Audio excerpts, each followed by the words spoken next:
हमारे बड़े भैया ये देखिए सबसे हमारे बड़े आशिक अच्छा हमार ना तोहार हमार हे बहनी बड़े भैया की तरफ से 10 रुपए का पुरस्कार गुप्त दान महाकल्याण जय श्री राम राधे राधे। हाँ। लेकिन तुम्हारा क्या कहना है? हमारा हाँ अब हाँ अब कहना बा क्या? अरे आई गई ले सैया जी के पतिया तब कैसे आई गई ले सैया जी के पतिया सुना की बतिया हर जाना होइए दियावा के देती सकी है बड़ी होली है जाना होइए दियावा के देती सकी है बड़ी होली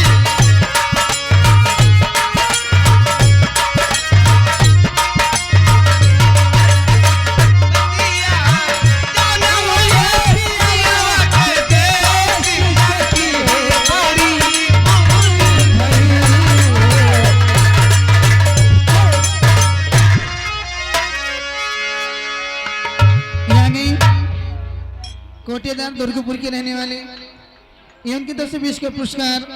आइए मास्टर साहब कहना हेलो हेलो हेलो। इससे पहले विशेष सुना रहे हैं लाइट वाले भैया एक नई बात सुनो तो आकर के हमारे मंच पे मालिक से मिले क्योंकि हम लोगों का किसी का चेहरा दिखाई नहीं पड़ रहा है। लाइट वाले भैया आकर हमारे मंच पे संपर्क करें। धन्यवाद। आइए लीजिए कहना है अगर लाइट वाले मेरी आवाज सुन रहे हो हेलो लाइट वाले मेरी आवाज सुनते हो तो इसको निकाल दीजिए आप क्योंकि हम लोग को चेहरा नहीं दिख रहा। हेलो इसी बीच में आगे माननीय हमारे कोटेदार रोहित कोटेदार दुर्गपुर के रहने वाले भाई साहब 11 रुपए का पुरस्कार देते हैं। हम अपने समझदारी से लाख निर्माण देते हैं। हर बलिमा कदर न जाने बाली रे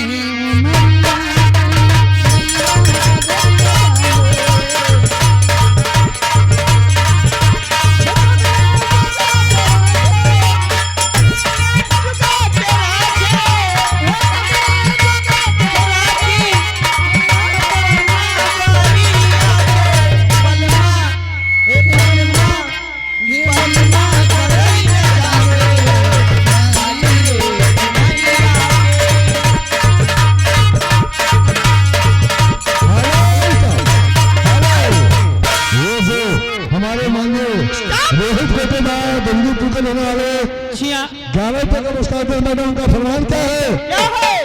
नदियां में उबला पानी